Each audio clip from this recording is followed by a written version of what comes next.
All right, guys. Sorry we are a smidge late. We're having some tech issues and still having a little tech issues, but I think we got around it. Super freaking excited about this one. This has been.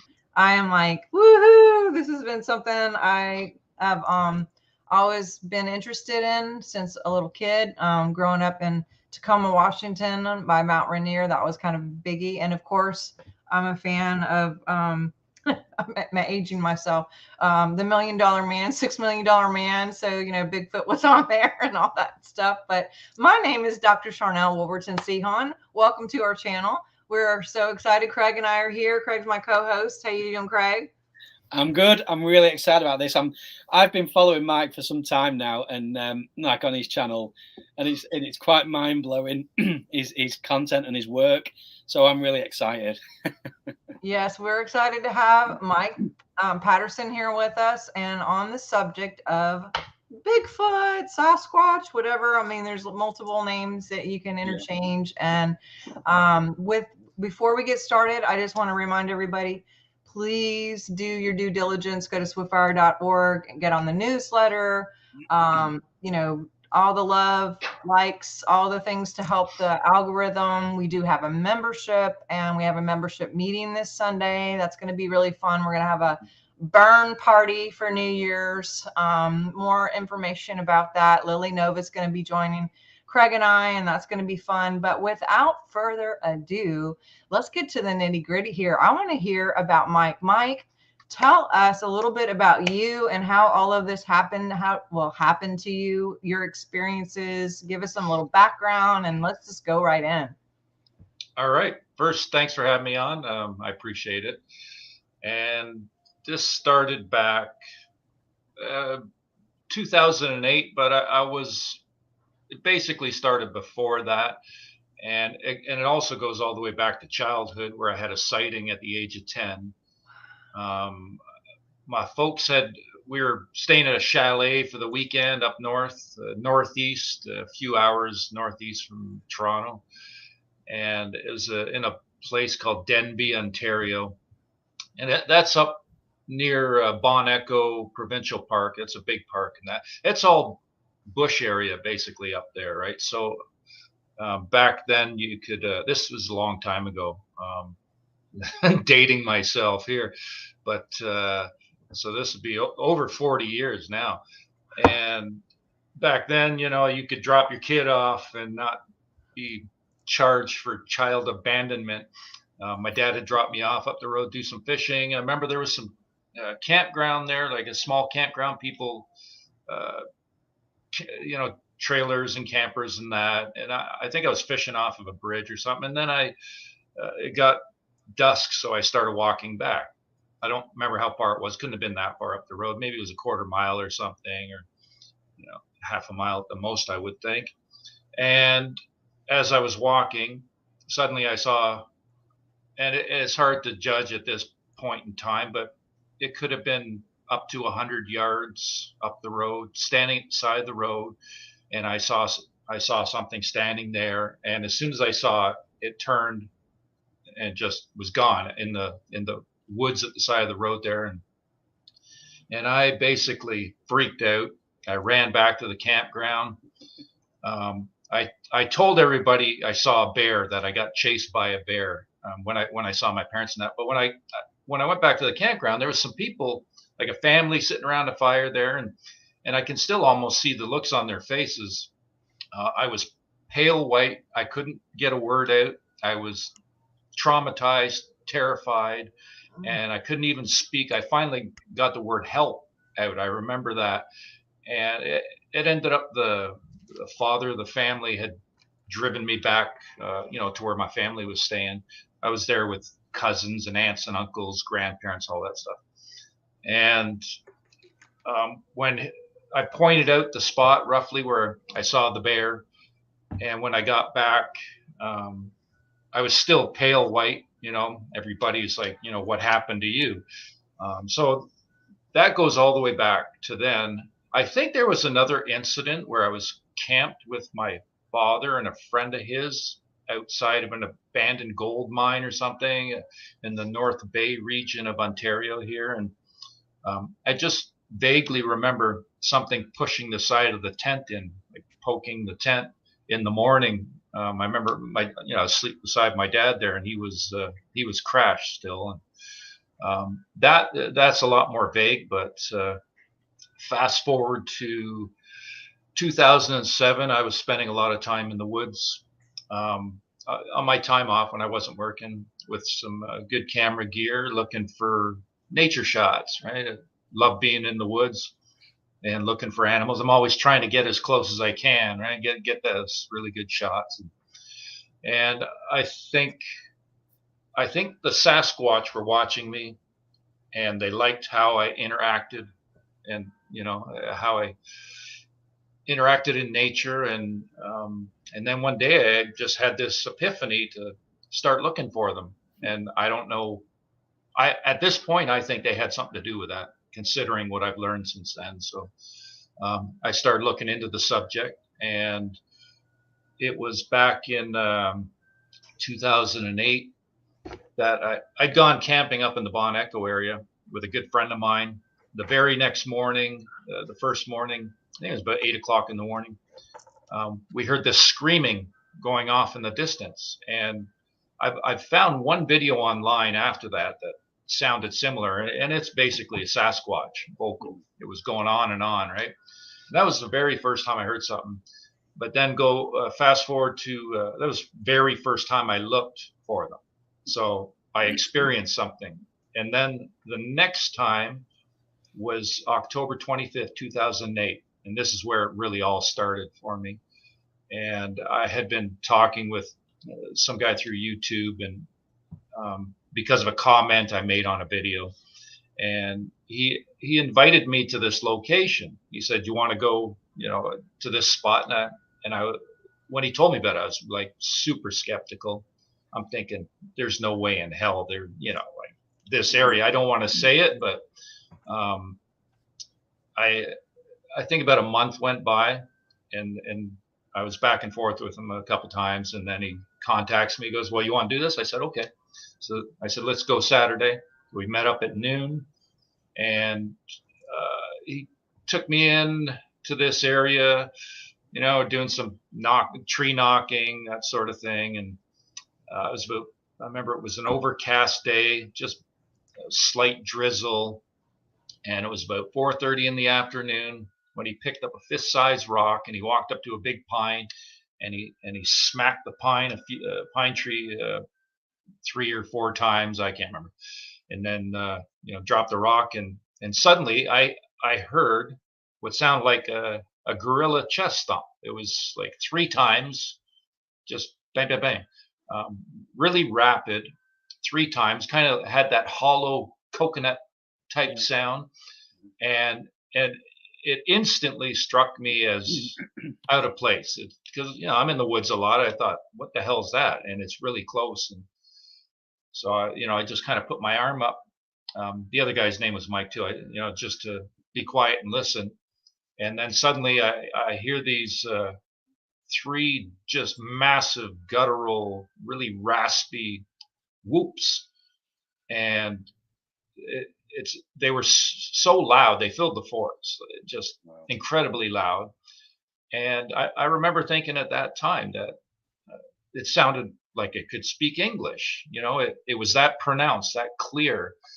And I remember there was a lady. It's an area that's basically surrounded by homes, a couple hundred hectares. And so there's people that walk their dogs and through there, and horseback on the trails and stuff. And I remember this lady come walking around the corner with her little dog. So she was even closer than we were to this call, and it was loud for us, right? So she had this scowl on her face when she come walking around the corner, and we just kind of nodded to her as she walked by, right? And probably wondering to this day what the hell that was. And so that was my first close vocal encounter. I went back in the next week by myself into another area just up the road from that, another big patch of woods. And I actually had the exact same triple chest thump tone that I had the week before. It was the exact same thing. It was right beside me. It was like right there, and I had binoculars, I had camera gear, video, I had everything. And at that time, my mentality was searching for the photo of a lifetime, right? At this point, I'm sure that'd be great, but it's not my motive.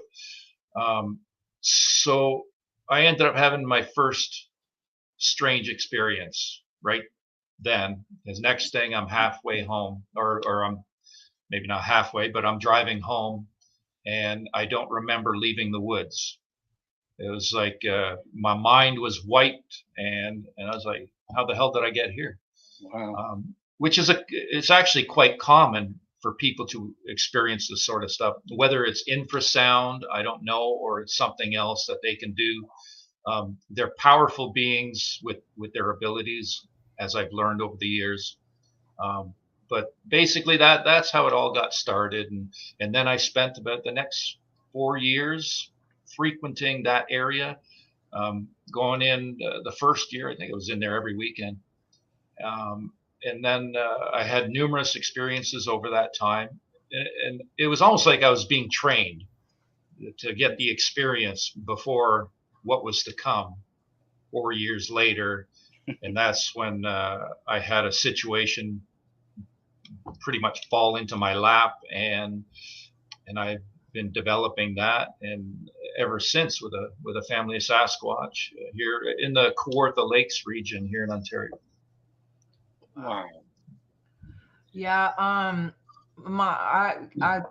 would love your understanding or reasoning of, okay. So listening to you, first of all, I feel like, you think they're telepathic? Oh, I know they are. Okay. I mean, because that's kind of what I've always felt or thought, but I just wanted your side. And then the other thing I'm thinking, that maybe when you were a child, that there was almost like an imprinting, whether it's physical or hormonal or energetic, but that code stays in the field. So at that point, now it's like, of course, it's going to keep coming back and coming back. And then the more you're around it, it's just the more you're going to draw it in. But it's interesting how like you thought that they were, or you felt that they were watching you, and just seeing you. That's really cool, because obviously they trusted, they were familiar or trusted or felt like you were safe in some way to make a sound or to talk to you, whether it's telepathic or what have you. But what are your thoughts on any of that? Well, the telepathy, yeah, they're definitely telepathic. They're highly telepathic. They have a mind speak ability that is so powerful. The first time I experienced it, I was asleep on the couch at home. This is back in 2013, and I got a grunt in my head that was so loud, like I was sleeping. I shot to my feet instantly, and I was on the phone to the property owner, going, "Holy crap! You wouldn't believe what happened." Like I've experienced other incidents since with their voice. So telepathy can happen in different ways with them, right? Through voice or feelings or pictures, visions. So a multitude of ways. As far as how that happened at the beginning with watching me and that, I don't know. I just got this feeling to start looking for them. So I believe that they had something to do with that. Look for me. Yeah. Look for me. Look for me. But I didn't. There was nothing like no voice or anything saying to do that. It was just I suddenly, had this thought and I started doing that. Right. Cool. Well, I've had an interest in this since being a kid, and I'll be honest with you, it's purely down to Harry and the Hendersons. If you remember that. And I'm not going to lie, when I was a kid, it actually scared the crap out of me, that film. Even though it was a happy family film and everything. Like, the scene where he's on the roof unconscious because he's been knocked off, and then he goes whack on the windscreen. Absolutely scared me like loads as a kid. There was also another scene as well. where a woman was washing up, and it escaped in the film. And she's washing up, and it's nighttime, and he just appears at the kitchen window, and she absolutely freaks out. That used to scare me. So the topic has always been there for me, and for years I've like dabbled in like people's so-called experiences in this, and I'm that guy who I've sat through like a 2-hour YouTube video of somebody like going, any minute now we're going to see footage, and I've been there, and it gets to the very end, and it's the crappiest puppet imaginable, and I'll get to the end, I was like, oh, I've just wasted 2 hours of my life on that. And then eventually my dad discovered your channel, and he says, Craig, you've got to check this out. So I checked it out a little bit skeptically. I think that's quite normal. And it absolutely, like, it wasn't a fear. There's such an intensity to the sounds and, your work, and it's not negative in the slightest. It's just a real strength to the recordings that you get. So, I mean, it's not just recordings. You get your footprints in the snow. You get handprints on your car. I mean, there's a video out there of, you getting a tap on the head, but you can't see anything. So I'd love to talk about sort of like the interdimensionality of them, because we think they're these big, hairy, ape-like creatures who are walking the forest and they hide behind a tree, but obviously that's not the case. What have you learned about how interdimensional they are? Well, they still do that, right? When they're in their flesh and blood, you get them peeking out from trees, at people and that. I have asked them, because I've developed written communication over the years, if all their people have the ability to go invisible. They said yes. Apparently, so do we, from what they say, right? As far as that tap in the head that you mentioned about, I was going through some old mini DV tape footage, because that's what I was using way back then. And just recently I was going through some of the stuff, and I pulled that out. So that was actually the very first time I was given physical contact. Wow. And you can hear Dwayne, he's the property owner. He's in the background, and I'm shocked, and because I asked the question, you just touched me in the head. I just got touched in the head. And I repeat it over and over because I'm shocked, right? And I ask him, you just touch me in the head? Meanwhile, I know he's over there. He's not even close to me. And he says, from here, right? And which is why I actually love that piece of audio, because it shows that he's not anywhere near me, right? So since then, now I've been given so many incidents of contact that way. It used to always be outside. And finally, one day I said to them, I said, you guys, you always do this outside. Can you do it indoors? So they started doing it indoors. I think it was that night. And the amount of activity now that goes on indoors is as much as goes on outside. So when I'm there, I bring a sketch pad, a chalkboard. I put a little point and shoot camera on the table. I'll leave my video camera on the table. Sometimes they can manipulate all of our electronics, everything and anything, including phones. They can send text or pictures or whatever with your phones. I've gotten a voicemail after making a joke about that something like that happening. I was given a voicemail from them on the way home, and it showed up very weird too. There's no number.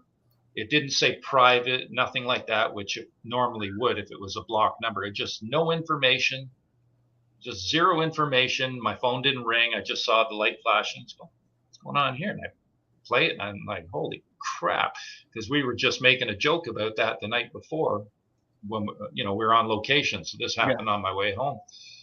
So they can manipulate all of our electronics. So sometimes I'll get short little video clips imposed on my video camera.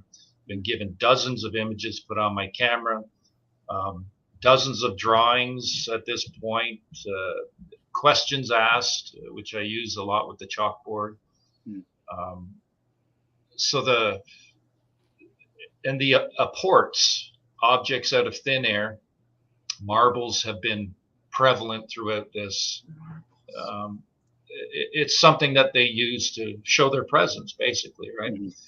Somebody had actually given me some marbles not too long ago and asked me if I would give them to them. They're very unique looking, and I did, and they took them all. I was at first, there was a half a dozen of them, and then this other little piece, it was like a bone thing with a marble put inside. But they took 3 marbles the first time, and I noticed them gone. I said, "No, can you guys take all of them?"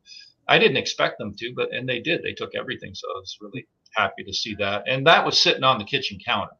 So there's stuff that disappears out of the fridge. You know, I've seen like pepperoni. Dwayne likes to bring his bags of pepperoni, and I would count them. The very first time, we didn't expect this, obviously. The very first time, pepperoni started. He asked me, he goes, "Did you have some of my pepperoni?" Because the bag was dwindling. I said, "No, I haven't touched them." And so we started counting them and double checking, triple checking, and they would disappear. And even one time, some pepperoni disappeared out of the bag before it was even open, so it was still sealed. So they've shown me they can do this, right? Wow. I've given them a pie that wasn't touched, and I've found a marble in the center of it. Oh my God. There's 2 people I know now that have had marbles materialized in their closed fist. Wow. So they've shown me again and again. One time I'm sitting at the table and I got a cup in my hand. They knew where my focus was at that given moment. And I looked down at my cup and suddenly I hear a marble touch the bottom. So they waited till I was looking at it so I could see that. No, Mike, we did not drop it from outside. We didn't drop it in.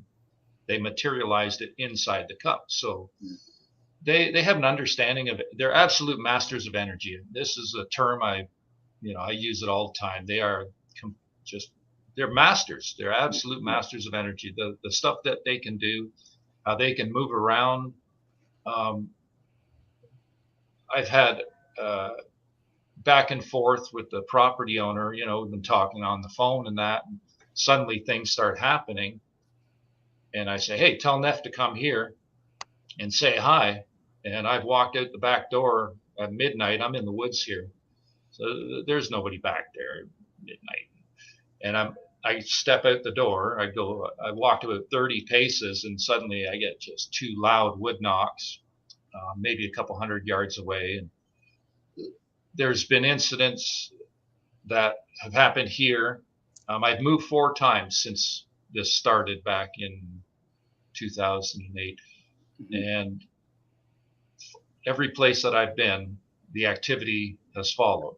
Wow. So they can show up anywhere, and I have witnesses too. Even one good friend of mine, that very, very first time when we heard that screaming in that morning. So I lived with him for a couple of years, rented off him, and they showed him some crazy stuff. He was very skeptical when I first moved in, and by the time I left, they'd even in a semi-transparent form, they'd come through the wall, walked across the room in front of him, and out through the closed door, and just like walked across the room right in front of him. Wow. I was upstairs when it happened, and he waited half an hour before he come up and tell me. Right, I think he was in shock. But they shook the tree in his backyard in front of him. They left him footprints. They gave him physical contact. They gave him mind speak.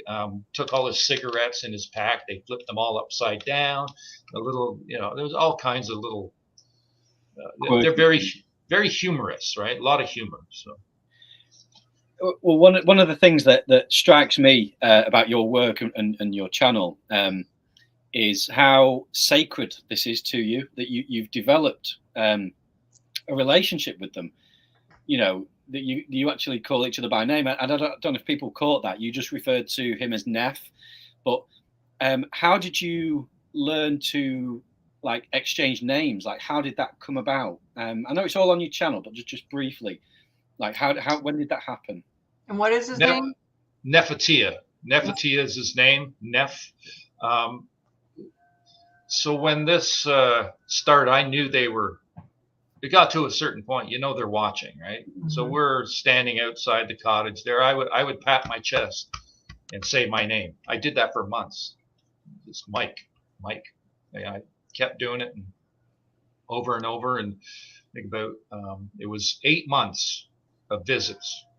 The beginning of May 2013, that's when the vocals really started. And so at that point, up till then, there was, as I mentioned, there's a lot of humor. So we called him Mr. Funny because we didn't know his name, right? That was Mr. Funny. So after it was the beginning of May, like I said, I got, he went up to the audio recorder. They gravitate to my recorders. They don't mind the audio, right? Not at all. They mess with it. They're not going to give you if you're going to try and trick them for a photo with the camera, they might mess with you, mess with the camera, but they're not going to stand or walk across in front of it. Highly, highly unlikely. You'll get a picture when they want you to see them, or you'll see them when they want you to see them. But one day he went up right at the audio and he said, I can't remember the order, Mike, Dwayne, Nefertia. So he said our names and his, and it's like, well, there's his name. And he's also said Anastasia, sister, like he said sister. Wow. Been given a multitude of names at this point. I asked, what's your mother's name? They wrote on the sketch pad, they wrote OMRA, Omra. There was sorry, I got these little gnats flying around this place. I think they're in the plants. I can't get rid of them. Driving me nuts. There's another, I believe it's a male, but I'm not sure, named Mushka. There's Ninyanin. There's one that almost looks like it's Bridget. I'm not sure how to pronounce it properly. There's a bunch of names that have been given to us. Sometimes we like to go in the winter, the snow on the ground. They like to show us their prints. So they have the ability to leave one single print in snow without a trackway. It's just something. And I remember the first time that, maybe around one of the first, near the beginning when I first started seeing their prints in the snow. And I said to Dwayne at one point, because it just didn't make sense how, there was this rocky ledge, and then the woods are right there, and there's this clean blanket of snow, and just these, I think it was like 3 footprints. And it made absolutely no sense. And that's when I said to him the first time, I said, I think they're invisible. And he laughed at me. He thought I was nuts, right? Mm-hmm. Just like he laughed in that clip where I got touched in the back of the head, thinking I'm nuts. But guess who's been right all along, right? So, so the invisibility, and then there was one visit where Neff had left a trackway, and it was the same foot, and about 5 feet.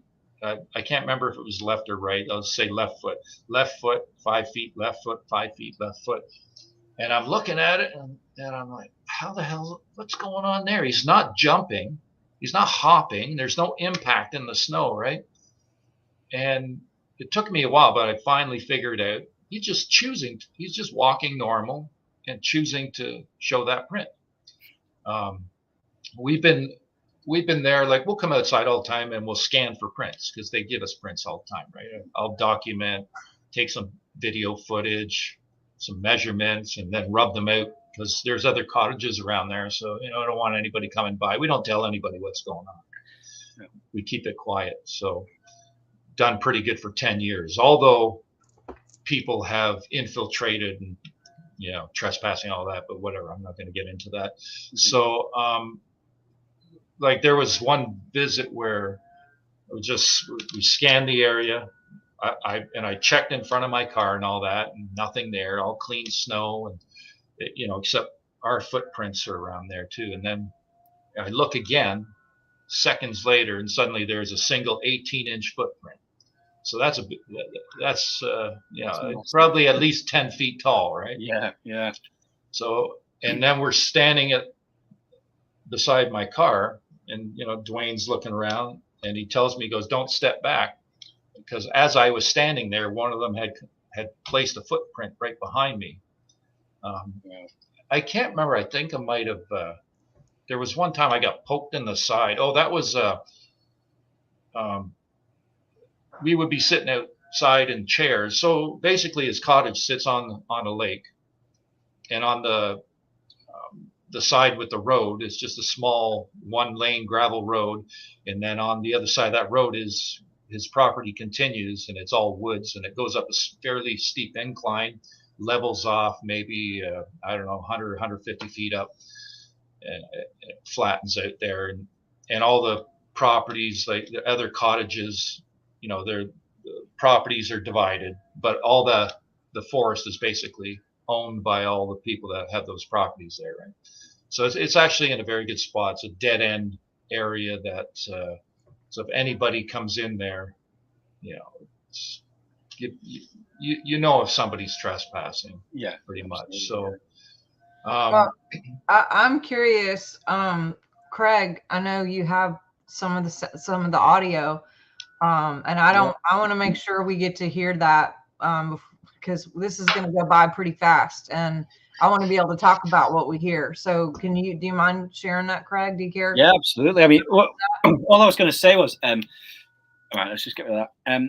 Before we sort of play this, you must be met with some measure of skepticism. Oh yeah, big time. Because it sounds human, but it's a lot. It's deeper. It's a lot more powerful, than a human. And obviously, we're gonna play some now. But what kind of accusations have you had? I mean, what answer do you have for the skeptics before we play it? Well, this basically set a precedent, right? This audio. Yeah. There's Ron Moorhead's stuff, the Sierra Sounds from the 70s. It got, there's a certain level of vocalizations there. So what's wrong with, some of the stuff that goes on with the Bigfoot community is, they expect things to be a certain way.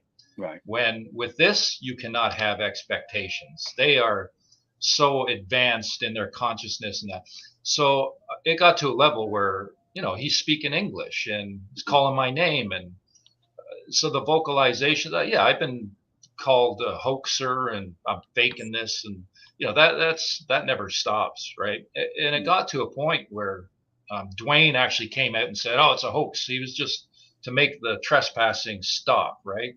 Right. Yeah. The plug got pulled on this for a couple of years, me visiting his cottage, until we figured everything out. And now we've been back at it for, I don't know, last 5 years plus, whatever. I can't remember. But so there's been quite a bit of people trying to discredit. There's a lot of, hoax accusations and discrediting. But you'll go, if you look at some stuff online, people will say, oh, it's been proven a hoax and confirmed. And it's like, no, it hasn't. Not at all. So writing an article isn't proof. It's an opinion. Yeah. There's some people out there involved in this subject that, they don't like it when somebody like myself comes into the picture and brings stuff to the table that is so far advanced than anything else that was really put out there. And on top of it, it's an ongoing thing, right? So I've been interacting with Neff's family now for 10 years. Yeah. I've built up a substantial, very significant library of audio recordings, and it's not just Neff. It's multiple family members. So I've been documenting, the activity from multiple family members, throughout. But Neff has been the most predominant throughout this with his vocalizations. Okay, right. Well, without further ado, okay, I'm going to play the first one. I've got 4 clips that you sent through, Mike. The first one's 7 seconds. I hope it plays and sounds okay, but here we go.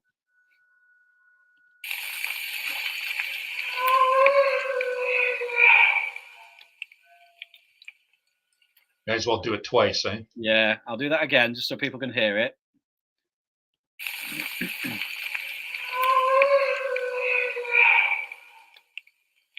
So that was the beginning of May 2013. So that was a distant vocal. There was it's just, you're not going to hear a human do that, right? It's crazy sounding. So that's one of my favorites. It is. It's amazing. It is amazing. And what I find, it sends a shiver down my spine. You know, it's like wow. I mean, if I was out in the woods and I heard that, I don't know how long I'll be able to stay there, because it is intense. But I mean, you're very brave to be able to develop this kind of relationship with them. You know, when you go into something like this and you're looking for it and then you find it, it's scary. But what do? You either pack it in and that's it, you're done, or dive in head first. And that's what I did. It was like do or die. I didn't. I went through a lot of fear. A lot of fears. I think that's completely normal. I mean, this is so sort of alien to us, and I think we'll talk more after the clips about like where this is going and stuff. But you know, with what's happening on the planet, this is really exciting. I think things are getting really exciting. Even with extraterrestrial contact, all sorts of different weird things are going on, and this is a big part of the story that's going on. So I'm going to play another one now. It's 25 seconds. So you ready?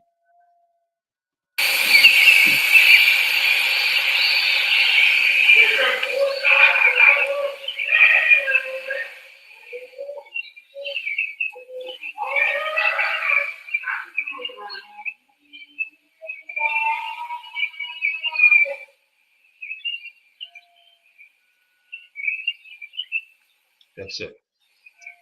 Okay. I mean, wow. So that one was June 28th, I think, 2013. It was 5:30 in the morning. You can hear all the birds. If you go onto my video, Sasquatch medley of vocals and activity, I think it's called that, something like that, medley of vocals and activity. That's at the 20-minute mark. Okay. So you can hear it a lot better, right? So actually, that video, a medley of vocals and activity, it's just filled with vocalizations. So yeah. So if, anybody wants to go check that out on my channel afterwards. Brilliant. I think you're going to get a lot of hits after this. and also I you know, the accusations, there's been a lot of accusations. Oh, the property owner Dwayne is the voice of Neff. I always point them to that. I say, okay, you go listen to that. You tell me that's Dwayne? All right, let's yeah, right. I don't think so. Yeah. Do you someone's asking, do you know what they're saying? Are you able to understand? Some things, like I've gotten a lot of different language spoken. Most of it, no, I don't know. That piece there, I think he's just having fun, just you know, acapella, just improv with his vocal noises, and he's actually, the scale he's doing, he's very musically inclined. You know, he's on key there, the way he's jumping up and down the scale there. So I think I'm a musician, you see, so I might get him on the album. Who knows? I'm joking. Okay, we have another one. 17 seconds. Let's have a listen to this one.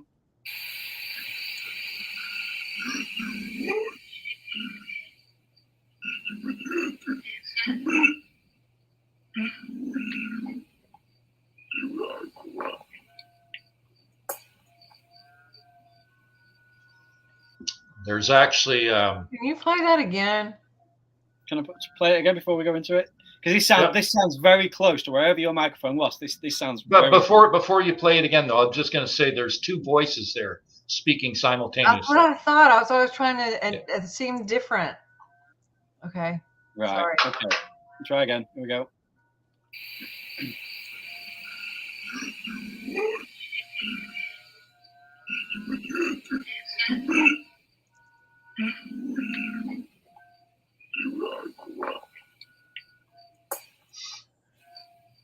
So that's an older male and a younger female. I don't think that's Neff. I think it's an older family member.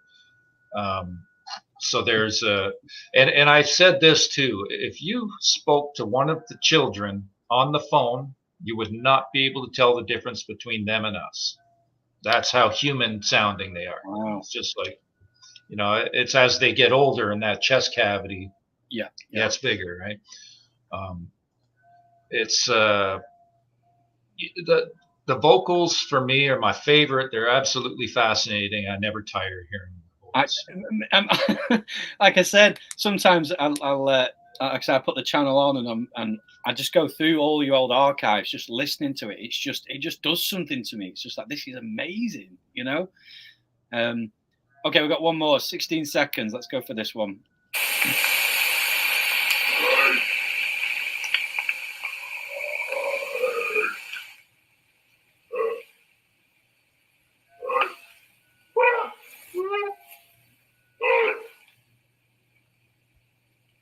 Yeah, that one's called First Mike. That's the first time he called my name. So he says it 4 times there. Yeah, and then the whoop in there as well. I love it. Okay, play again. I'm serious. Now that I'm just do it one more time. Okay. Oh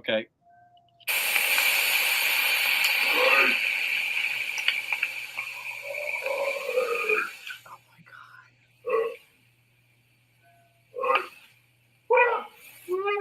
Woo. That's so crazy. Love it.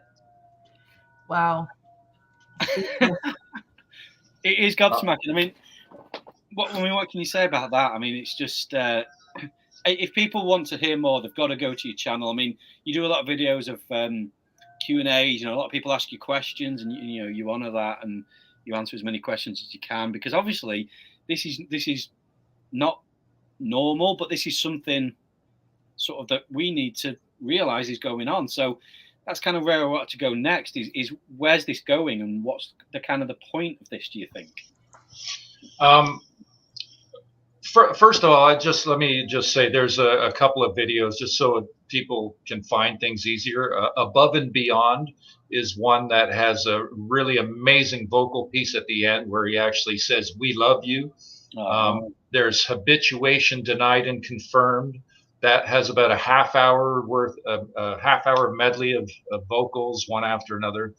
So just a couple of the videos to let you know.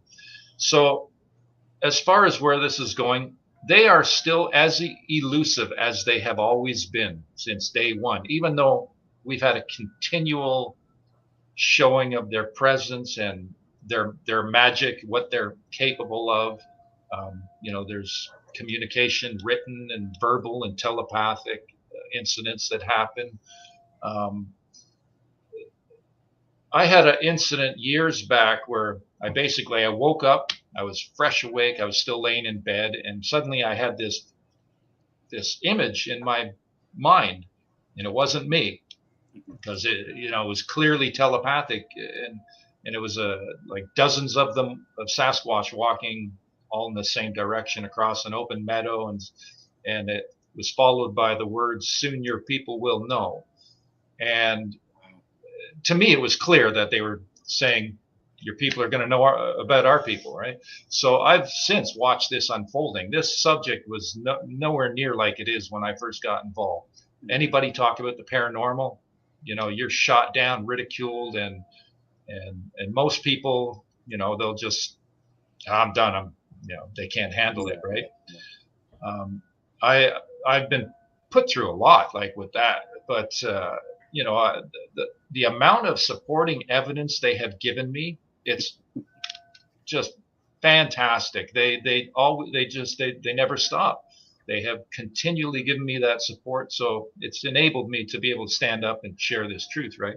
So now this subject is really, that door has been kicked wide open with the paranormal, and about their abilities, and we're past this Gigantopithecus BS at this point. It's even though science is still trying to hold on to that, it's like, man, you guys are left in the dust. Like, absolutely, yeah. It's either jump on board or you've hit a wall. You're not going any further. So basically, from what I've been witness to, they can see ahead in our timeline. So whether past, present, future is all one, and they can see, I don't know how far ahead, but their reaction times, certain things that have been answered in questions, it's like, okay, well, you must be able to see the future to a certain point anyways. I don't know where, if you know that, or if you know this, or so I've asked them things, and they basically wrote here help, as in they're here to help humans. Wow. They do it in a way, though, they're very non-invasive. It's they are light beings, they're very loving, compassionate. They understand consciousness and love, and far more than humans do. They're absolutely, it's their abilities absolutely astounding. I believe that they can read our thoughts, through things that have happened. Certain things I need a few confirmations before I'm like 100%, even though I'm 99% there. Some things, like when I say about their invisibility, 100%. It's not belief, it's fact, because I've had, pats in the head and pokes, and I know through physical contact. The interdimensional nature, I know through indoor activity, visits at home. I've had activity happen in my car, on a job site, as well as the property owner. Right, this stuff follows you, so it can show up anywhere, anytime, any place. I've learned this. I got a question, because I love science and frequency, and studied a lot about that, with specific to animals. And I know, like, cats will purr at 157 megahertz. We're 67 megahertz. Cats will purr at 157, and then they have a certain field. I know that horses can have up to we have like a 4 to 5 feet field, or a biofield, or aura, whatever. Horses can have up to 350 feet aura per horse. Wow. Dolphins are unmeasurable. And also dolphins can telepathically hear, our thoughts, because they can hear at a level of our thinking on that frequency, which sounds like similar. And I just wonder, number one, I'm sure they're unmeasurable as far as their field, and that's probably why they can interact, because like a horse can tell if someone's driving however many miles away, like, oh, they're coming, and they know, like, my person's coming, or somebody else is coming, or whatever. But where have they told you where they're from? Like, where do you think they're from, or do you know? And like, are they off planet? Are they actually inner Earth? Are they? What is your? I've asked them. Okay. In my questioning, I said, "Where do you come from? Where do your people come from?" They wrote, "Home here always." That's what I got. Home here always. So they've always been Earthlings.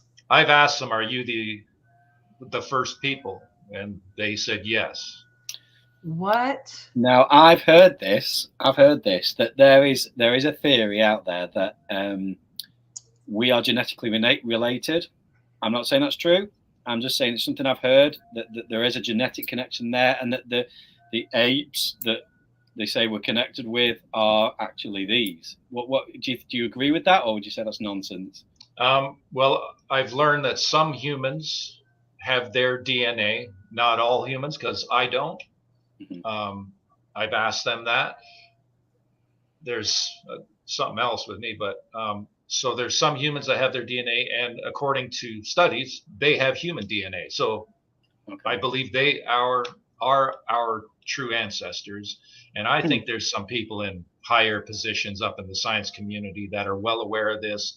And this sinks the boat. This kills the status quo. This changes everything. Exactly. So they do not want this knowledge out. Plus, there's a UFO connection to all this too, right? With the telepathy ability. There's been cases seen of Sasquatch seen coming and going from UFOs. It's once you connect to them and experience them at this level, it's easy to see all this, right? So, well, oh, go ahead. Sorry. I was just going to say that, and also to revert back to what Craig was asking earlier, I think they see ahead in our timeline that this is why this is a reveal. This is not a discovery by science. This is a reveal by their people. Yes. Yeah, that's a good point.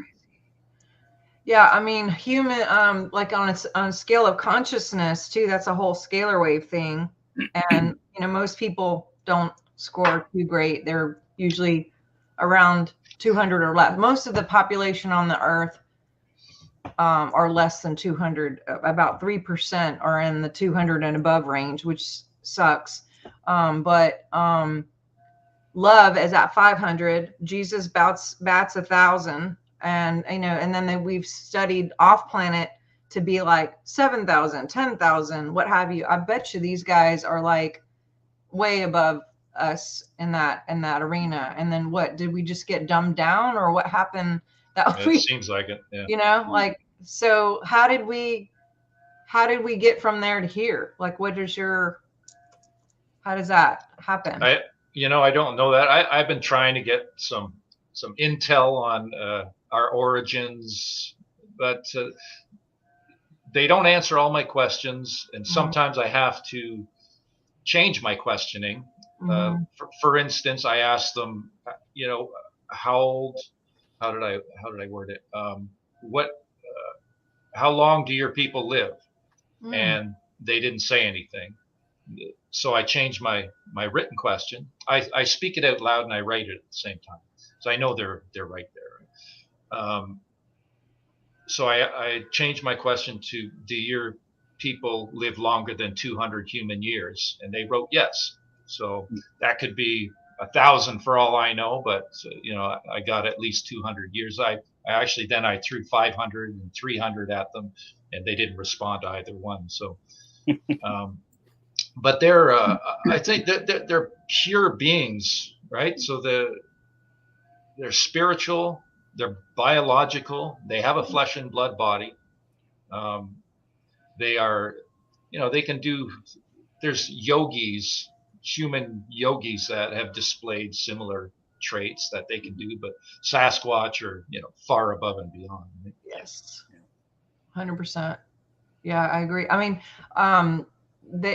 I had even heard that maybe this was like a mix up, in the lab kind of thing, and in Montauk specifically, where maybe they just messed up and then this escaped out of one of these projects or whatever. But to hear that they were here already, I mean, that's freaking awesome. That's amazing. Yeah, they're written throughout antiquity, at least the last couple thousand years, right? Back to the Epic of Gilgamesh, so it's a slow go trying to get answers. It's really a long-term development. 10 years so far, and like I said, they're still just as elusive as day one, although they've given so much, right? But the visuals in the situation I'm in are very rare. They do happen, but they're rare, although everything else happens. So that I've asked Neff, like I've asked his family, because I don't always know who's doing the writing. Is Neff not showing himself because he's afraid of scaring me? Nope, that's not why. I said, do you hide from bad humans? Yes. So there's that. And we do sometimes. There's been, I've had a black unmarked helicopter circle a building I was in twice. I grabbed 13 seconds of footage. There was a low-flying Cessna over the cottage. They gave a drawing showing that they were looking for them using technology. So, there are feds out there that are keeping an eye on things, what's out there. So I figure I'm probably watched pretty closely considering what I put out there. Yeah. It is mad. And so do you think there will come a time when do you think we're going to start living like them in and out of this dimension? Or do you think that like they're going to just start appearing in the three-dimensional world and be sort of more open with us? I mean, how do you think it's going to go? I honestly, I don't know. The way things are going right now, it looks like this timeline is splitting, right?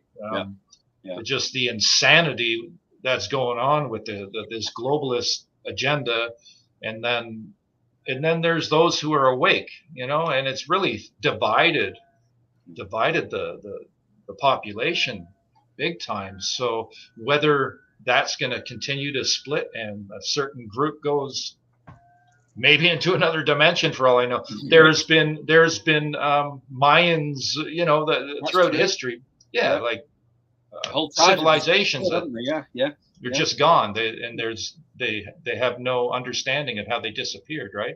Maybe it was something like this. I don't know. Beam me up, Scotty, please. Yeah. Candace Weaver is asking, why do they bend the trees? Have you ever experienced bending the trees? Ooh. Why they bend the trees to the ground to make an arc? Are they trying to tell me something? What are they trying to tell me? Or what are they trying to tell me? Yes. Well, first you really have to be deduce whether that is being done by them, or is that ice and snow buildup over time with saplings. If I see a bent tree and the end is locked down, like a rock on it or another tree placed on top of it, then I lean more towards them doing that. Why they do that, I don't know. They do, like I've recorded trees going down. I was going to bring that up. Yeah, the noise when clearly quite a thick tree, you hear it like breaking on one of your videos. I can't remember which one it was. I've seen it recently. Yeah, that medley of Sasquatch vocals and activity right at the very beginning of that. There's a big tree that goes down. That was about 10:30 at night. It was dead still. You hear the roots popping. Yeah. And man, and you can actually tell by my reaction. I've been doing it a while because I barely flinch, right? And I'm by myself and it's dark, right? And I'm in bear country, so it's why they do those things. I really don't know. They, a lot of structures are found, and a lot of them are found right beside trails that humans walk. Those ones, I believe, are put there purposely by them as a soft exposure of their people to get our curiosity. Just like, hey, I wonder what made that. Hey, I've seen stuff on Sasquatch that do this thing. No, they'd never be here, not here. No. So I think they put those ones. There's multiple reasons, I assume, for structures and that, but as far as the bent stuff, I don't know really. Is there a certain area where there might be more population of it than somewhere else, like a certain country or a certain area? Well, throughout North America for sure. Canada and the U.S. It's just been an explosion of sightings over the past decade. As it's unfolding, soon your people will know. It's like, look at the database now of sightings and reports. Yeah. And you don't have to go into the middle of nowhere. You can be in a local forest patch, in your town. I had my first close vocal encounter adjacent to a large metropolis with 4+ million people in it, and it's the last place I thought I'd ever have a Sasquatch encounter. So it doesn't matter. They can, and you don't even have to really go into the woods. If you focus enough intent and energy on them, they feel that. I know people that have had that have experienced things even just watching my videos, or people I've spoken with on the phone, and suddenly things start happening. They can show up in your dreams, and it's not a dream. There's a clarity that comes with it, and you'll wake up immediately after, and they know how to make contact in that dream state. Like, that's how powerful they are. So yeah, you don't necessarily have to go anywhere remotely. So because one of my questions was going to be, obviously I'm in the UK. Do you reckon they could be here? But that kind of answers that question. They could be anywhere, literally. Yeah, there's definitely activity in the UK. I know there is. I speak with people, so I speak with a lot of people. Cool. So somebody's asking, are they different sizes? And then I have a question too, but different heights? Oh yeah, they are a people, right? So they all have individual names, as we do, and they're from infant to I don't know how big they get. The big guy in this family is at least a good 12 feet tall. I've heard bigger, but I know the one in this family is, I think he's the dad. and his foot's 21 inches. And yeah, he was photographed through the window, but not very clear. But I went and recreated the video or the photograph the next visit, and I stood in the same spot. And I'm just this tiny little thing compared to him, right? Wow. Oops, sorry. My question is, you mentioned how they're like us and we're like them, and the DNA level, biology, what have you, although they're very different and very evolved, is there any of them that you would consider nefarious or bad, like people, or are all of them so evolved that they're past all that? Because I know with consciousness over 500, usually that's a real love and above, very way above past love. And but we as people can be loving and then also dark. So is that I think some of their people do not like humans. They see everything that goes on. They know what we've done to the earth, how we treat each other. They see the decimation, the clear cutting of the forest, the poisoning of everything. So I can understand why some of them would probably hate humans. And there's a lot of stories out there. Some stuff I believe is misinformation, but some of the stories for sure. And I think some encounters are misunderstood, taken as aggressive when, oh, I had a rock thrown at me, when maybe it was just, one of them throwing a rock to show their presence. You didn't get hit, and they can hit you with it if they want. They can stand right in front of you and you wouldn't even know they were there unless they wanted you to know, by their choice. But so as far as bad ones, yeah, I don't believe they're all like Neff's family, but I don't know. Like personally, I've never had a negative experience, and in multiple locations over, almost 15 years now. So I've never had anything, and I've had it. It's not just Neff's family; it'd be in different locations too. I have activity here at home sometimes, and I've asked Neff's family, "Is that you guys?" No, it's not. So although I think they've been here. But typically, I think there's another family that interacts with me sometimes back here. So someone's talking about an altar of food, vegetarian, carnivore, like what do they? Well, they use pepperami, didn't they? Yeah, I would say omnivore, like most humans. Okay, interesting. This is like. I know. I'm gonna have to go watch Perry and the Hendersons now too. When I first, when things started first happening at Dwayne's, it was about a year. I sat on this knowledge, this information of what we're dealing with, and because I knew as soon as I started talking, here comes the ridicule, the berated, and sure enough. But at that point, I was like, I don't care, because it's true, it's real, it's true. So, I know it's coming, and I put up with a lot of it, but I've stood strong. So 10 years of this now, and I'm I have a lot of strength because of them. Yeah.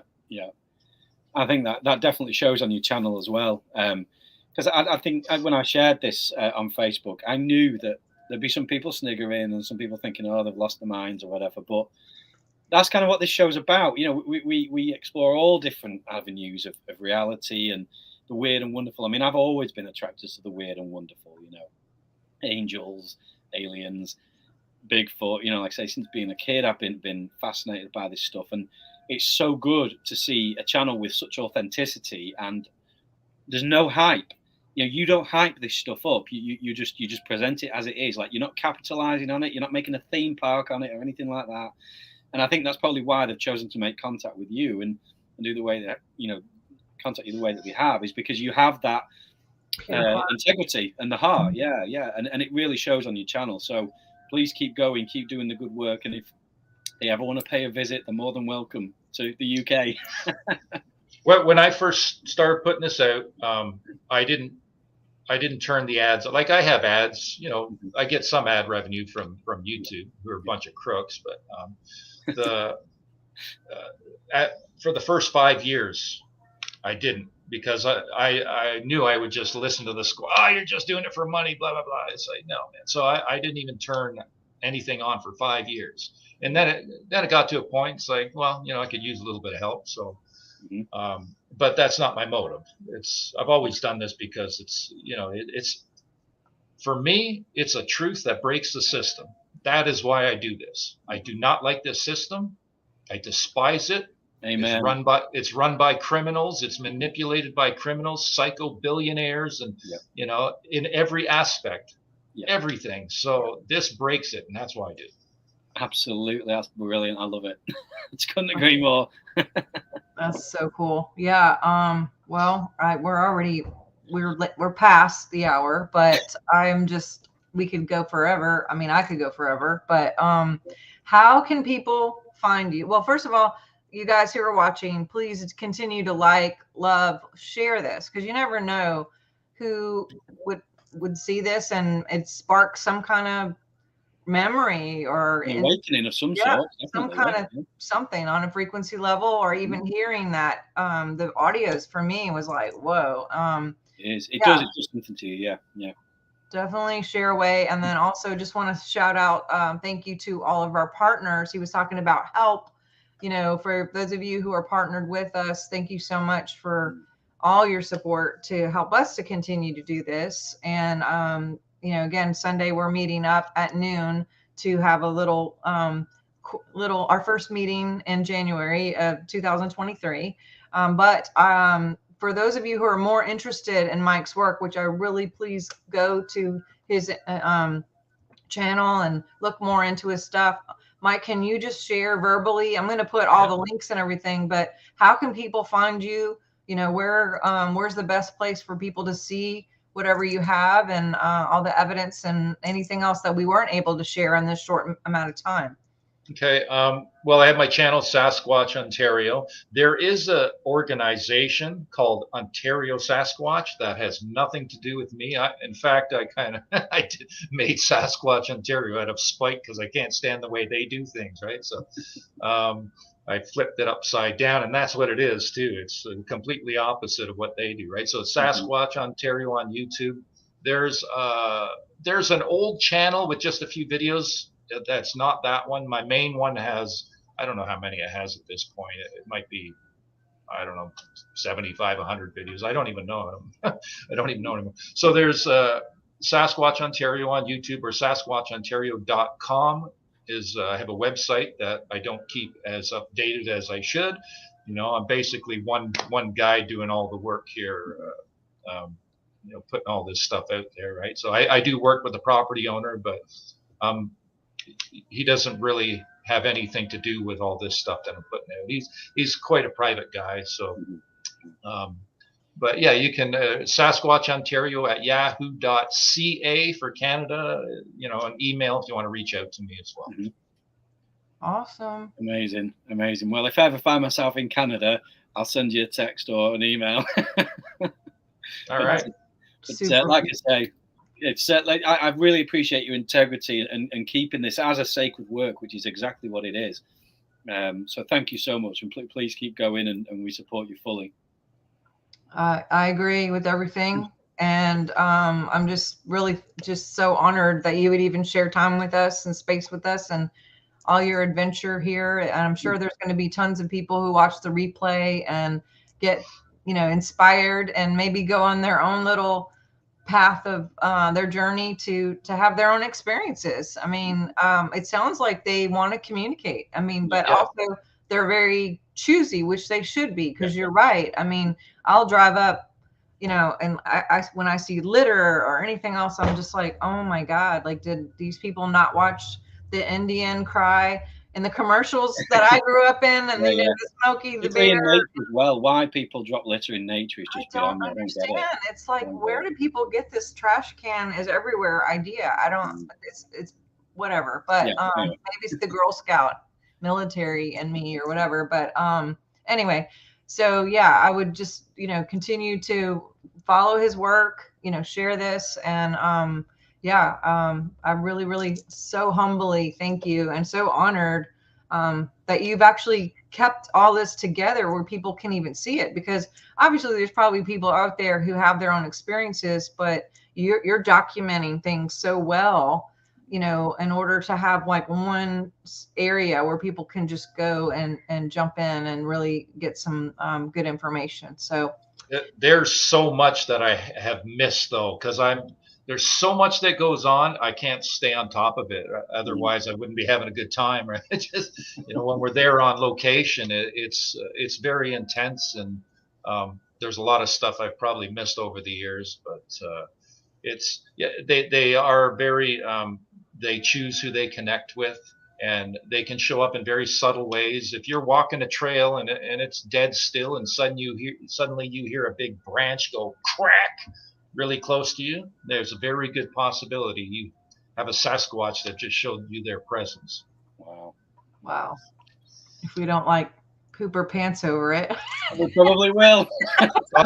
If they're doing that, you're okay. They're not going to bother. Yeah, they're not going to hurt us, are they? They love to mess with us. They really do.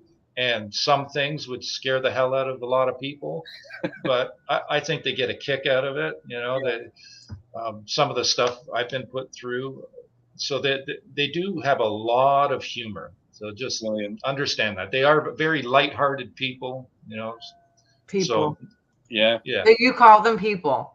Yeah. Yeah. They have names. You know, they have names. Yeah. So crazy. I mean, I love it. I'm so excited. So, well, I'm going to dive into, and I'm going to look at everything you have. And I wish we could keep going. We have another show, and actually I have 3 shows more today.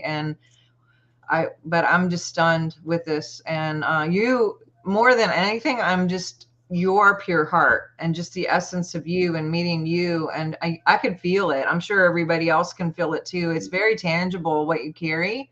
And that character and that integrity is extremely tangible. And I'm sure that's what they're picking up on, is just your heart and your love. And, you know, no one would be afraid of that. I mean, not like you couldn't kick ass, but I'm just saying, you know, it's like, okay, he's curious, he's kind, he's generous, he's loving, and it's like very, us. What's that? You like us. Yeah. And you don't have to be a saint. I've made a lot of bad choices, you know, throughout my life, as we all do, you know. So as long as you're always growing and striving to be better and heal yourself, you know, that's what counts. Amen. Absolutely. Amen. All right, Craig, you have any final words before we pop off for today? I think that's a good place to end it. And like I said, just thank you so much, Mike and Sharnael, for putting in all the work. Like I say, I'm honoured that you came on, because, like I said, I've been following your work for some time now.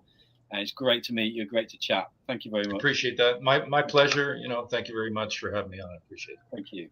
Awesome. Well, the only thing I have left, go to swiftfire.org. And then I also want to tell you about next week, because we're going to have Marty Statler on, and she is a publisher.